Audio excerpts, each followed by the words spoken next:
Hello everyone, welcome to another video on the channel, and it's that time of the week again. It's Monday morning and that means it's time for another GT Sport Daily Race C strategy guide. So for this week's race we are heading to the island of Sardegna, and it's going to be Sardegna Road Track A2, which is the reverse layout.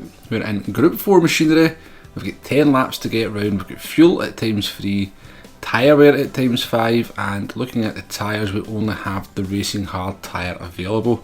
So no mandatory tyre for this one, just the hard tyre to run, and that is going to obviously limit the strategy for this one, unfortunately. But first up, let's take a little bit of a look at the track we're going to be visiting for this one. So this is actually the second time I've visited this track in recent weeks. The Group 1 race was held here as well, albeit on the original layout. This is the reverse layout. This course is 5.113 kilometres long, longest straight at 915 metres, 15 corners, and it's got a good mix of corners and straights, making it a fairly balanced course. So first up on the agenda today, as we take a look at the strategy, is fuel. Now fuel's only set at ×3, it's Group 4 machinery which tends to not burn through the fuel very quickly, and it's only 10 laps, and you can see as we complete the first lap there we still have 13.3 laps worth of fuel remaining, and that is in the Group 4 Lexus, which is going to be the car that's going to feature mostly in this video. So fuel is of no concern whatsoever. Moving on to the no stop, the settings very much look like they're set up to be a no stop. As I said, we're in the Lexus RCF Group 4, we've got the brake balance set to +1 for this run I believe, and we actually join the action here halfway through lap 5. So we're approaching the halfway point of the race, and this just gives us a little bit of a chance to take a look at the tyres and see how they are sort of holding up as we get to the halfway point. And you can see there's very little tyre wear there at all. I can just a little bit of a sliver of red on the front tyres, and the rear tyres are not wearing out quite as quickly as the front. So I did have the brake balance at +1 for this one. Looking at the tyre wear, I think maybe +2 might have been a better idea. Lap time wise, I think we're just about to set our fastest lap of the race up until this point. So there we go, it's a 150.4 on lap 5, so it sort of demonstrates that the tyres are actually still in pretty good shape at the halfway point, and that degradation's not really kicked in at the halfway marker. So we're just going to fast forward through the vast majority of the second half of this race run. No real need to stay on board or sort of look at any more. We'll sort of rejoin the race at halfway through lap 10, and that'll give us a chance to take a look at how the lap times have held up over the second portion of the race. Hopefully we're still managing to keep them fairly consistent.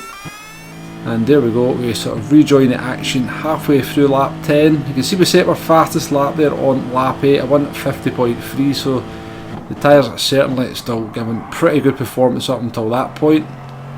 Our last two laps have been compromised by some bad driving, as you just seen there. We hit the barrier as we exited the tricky right-hander, and we've also had to pass a few of the AI cars, which are never helpful at all when you're trying to overtake them.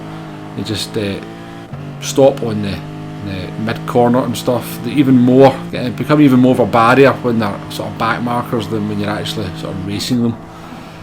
So the lap 9 there was a 150.7. I reckon we should have probably, I think we're actually purple on the second sector on lap 9, so again the tyres were still in pretty good shape. But by this last lap I did feel the tyres were starting to give up their optimal grip. So that's definitely something to keep in mind. So it's a 151.3 to finish. As I said, we made that mistake, we were held up by the AI car. I've got no doubt we could have kept that easily in the 50s without any sort of things like that getting in the way. So the no stop looks like the tyres will easily do the distance, and definitely looks like the way to go. But it's always worth checking out the pit stop just in case it surprises you. If it's like only 3 seconds or something, which it can be at some tracks, then perhaps making a pit stop at the midpoint of the race would have been the way to go. But it's not to be the case for this one. Sardegna's actually got a fairly long pit loss in this layout with Group 4 cars. It actually comes in at over 10 seconds. I never measured it out exactly, but certainly nowhere near short enough to make it any kind of pit stop strategy viable. So it's definitely a win, so definitely a no stop for this one, which will come as no real surprise to most people. So as I was doing my testing in the Lexus, I had a funny feeling it wasn't a great car. So I did jump into the McLaren and I immediately started to go a lot quicker. So we're going to actually do a little bit of a lap guide in the McLaren, so let's get on with that now. So in the McLaren we're coming to the first corner. You just want to be sort of coming off the throttle, try to get as close to that barrier as possible without hitting it. Coming into turn 2, braking, and maybe about 110 metres. Want to be braking before that 100 metre marker to get the car stopped nice and tight into that apex there. Obviously getting on the power as early as possible. Come up to a tricky right hander, again you just want to be coasting the car through here, close to that barrier as possible, using all the track on the outside and that curb.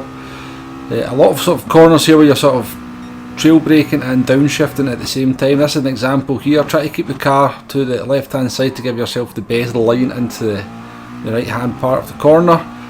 So got a long, we call it a straight, but it's a long sort of full power section down the hill here. So this is where power is going to be important. Always get an exit from the previous corner, also going to be important as well. This is flat out, this curve here, and then you want to be braking just about 100 metres into this corner. This is a very, very tricky corner. Try to get the car as close as possible into the wall and then getting on the power as early as possible.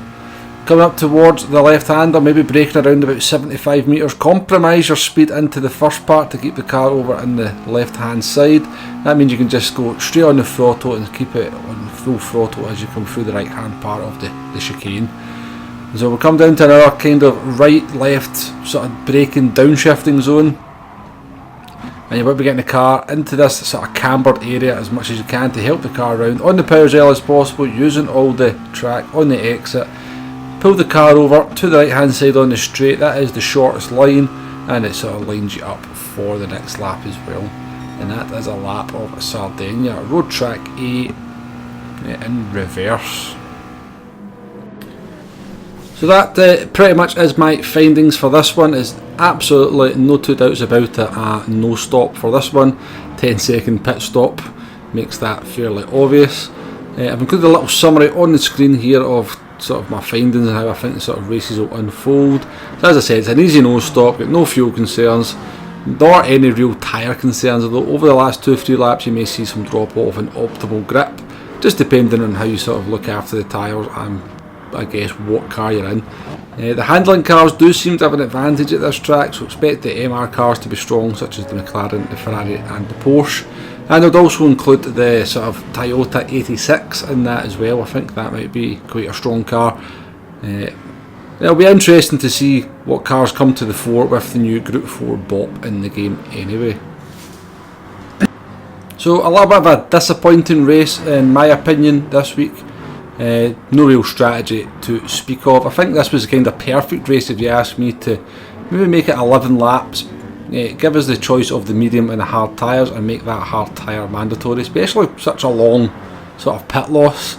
Certainly when you've got a longer kind of pit loss, it sort of opens things up to sort of trying something a little bit different. You know, you could pit early to try and sort of find a gap in the track just to sort of lap outside of the traffic, or sort of leave it to the last lap, but it's not to be the case.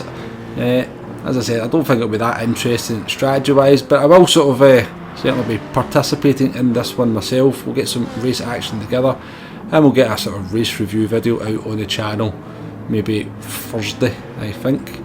But as for that, we'll just wrap the video up there. Thank you very much for watching. If you've made it to this point, please hit that like button, please hit that subscribe button if you like what I'm doing on the channel. I do appreciate it, and until the next video, thank you very much for watching and I shall see you on the next one. Goodbye.